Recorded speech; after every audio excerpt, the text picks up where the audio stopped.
American ബഹിരാകാശ ഏജൻസിയായ നാസയുടെ ശാസ്ത്രജ്ഞരായ സുനിത വില്യംസും ബുച്ച് വിൽമോറും ബുധനാഴ്ച അന്താരാഷ്ട്ര ബഹിരാകാശ നിലയത്തിൽ നിന്ന് വിജയകരമായി ഭൂമിയിൽ തിരികെ എത്തിയിരിക്കുകയാണ്. 9 മാസത്തിലധികം കാലം അന്താരാഷ്ട്ര ബഹിരാകാശ നിലയത്തിൽ കഴിഞ്ഞതിന് ശേഷമാണ് ഇരുവരുടെയും മടക്കം. ഇന്ത്യൻ വംശജയായ സുനിത ഇന്ത്യയുമായുള്ള തന്റെ ബന്ധം എക്കാലവും നിലനിർത്താൻ ശ്രമിച്ചിട്ടുണ്ട്.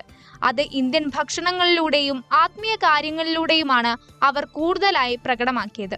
ബഹിരാകാശ ദൗത്യത്തിനിടെ ഇന്ത്യൻ സ്നാക്സായ സമൂസയും ഹിന്ദു ദേവനായ ഗണപതി ഭഗവാന്റെ രൂപവും ഭഗവത്ഗീതയുമെല്ലാം അവർ ഒപ്പം കരുതി.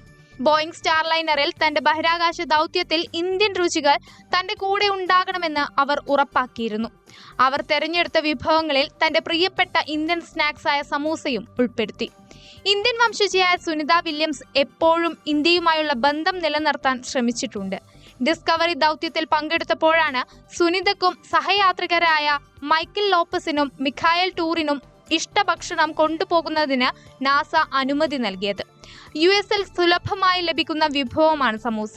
ഹൗസ് ഓഫ് സ്പൈസസ് എന്ന സ്ഥാപനമാണ് ഇന്ത്യയിൽ നിന്ന് ഏറ്റവും കൂടുതൽ സമൂസ ഇറക്കുമതി ചെയ്യുന്നത്. ഓരോ മാസവും 14 ലക്ഷത്തോളം സമൂസ കൊച്ചിയിലെ സെസ്സിൽ പ്രവർത്തിച്ചിരുന്ന നിക്കാസു ഫ്രോസൺ ഫുഡ്സ് ഇന്റർനാഷണൽ എന്ന സ്ഥാപനത്തിൽ നിന്നുമാണ്. സുനിത വില്യംസിന് നാസ ലഭ്യമാക്കിയത് ഈ സമൂസയാണെന്നാണ് റിപ്പോർട്ടുകൾ വ്യക്തമാക്കുന്നത്.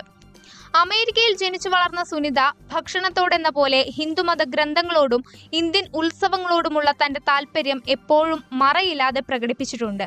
ഇന്ത്യൻ സാംസ്കാരിക പൈതൃകം അടുത്തു നിലനിർത്താൻ അവർ ബഹിരാകാശ ദൗത്യത്തിനിടെ ബോധപൂർവമായ ശ്രമങ്ങൾ നടത്താറുണ്ട്. ഒരു സംസ്കാരവുമായി ശക്തമായ ബന്ധം നിലനിർത്തുന്നതിന് പ്രധാന ഘടകം ഭക്ഷണമാണെന്നാണ് സുനിത ഉറച്ചു വിശ്വസിച്ചിരുന്നത്. ഇന്ത്യൻ ഭക്ഷണത്തോടും താൻ വളർന്നു വന്ന പാചക രീതിയോടും അവർ എക്കാലവും ആഴമായി മതിപ്പ് പ്രകടിപ്പിച്ചിരുന്നു. ഭക്ഷണത്തോടുള്ള താല്പര്യത്തെക്കാൾ തന്റെ പൈതൃകവുമായി ബന്ധം നിലനിർത്തുന്നതിനുള്ള മാർഗമായിരുന്നു അത്. സുനിതയുടെ ജീവിതത്തിൽ ആത്മീയത ആഴത്തിൽ വേരൂന്നിയിട്ടുണ്ട്. തന്റെ ജീവിതത്തിൽ വിശ്വാസം പ്രധാന പങ്കുവഹിച്ചിട്ടുണ്ടെന്ന് അവർ തുറന്നു പറഞ്ഞിട്ടുണ്ട്. അതിന്റെ ഭാഗമായി അവർ ഭഗവത്ഗീതയും ബഹിരാകാശ ദൗത്യത്തിനൊപ്പം കൊണ്ടുപോയി. ദൗത്യത്തിനിടെ ഭൂമിയെ ചുറ്റുമ്പോൾ ഈ പുണ്യഗ്രന്ഥങ്ങളിൽ നിന്ന് ജ്ഞാനവും ശക്തിയും നേടിയെടുക്കാൻ അവർ ഭഗവത്ഗീതയും ഉപനിഷത്തും ഒപ്പം കരുതുകയായിരുന്നു. ഇവ ബഹിരാകാശത്തേക്ക് കൊണ്ടുപോകുന്നത് വളരെയധികം ഉചിതമായ തീരുമാനമായിരുന്നുവെന്ന് അവർ പങ്കുവച്ചു. ദൈർഘ്യമേറിയതും തനിച്ചുള്ളതുമായ ദൗത്യങ്ങളിൽ അവ തനിക്ക് മാർഗദീപമായതെങ്ങനെയാണെന്ന് അവർ വിശദീകരിച്ചു.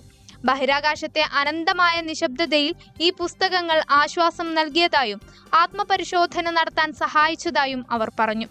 തന്റെ സാംസ്കാരിക ബന്ധങ്ങളുടെ ആഴത്തിലുള്ള പ്രകടന സൂചകമായി ബഹിരാകാശ ദൗത്യങ്ങളിൽ അവർ ഗണപതിയുടെ ചെറിയൊരു രൂപവും ഒപ്പം കരുതിയിരുന്നു.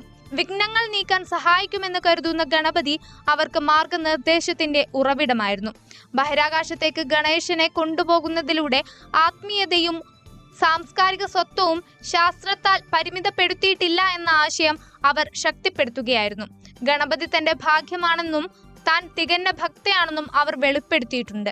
ഗണപതി ഭഗവാൻ തനിക്കൊപ്പമുണ്ടെന്നാണ് താൻ കരുതുന്നതെന്നും അദ്ദേഹം തന്നെ വഴി നടത്തുന്നതായി വിശ്വസിക്കുന്നുവെന്നും അവർ NDTVക്ക് മുൻപ് നൽകിയ ഒരു അഭിമുഖത്തിൽ പറഞ്ഞു.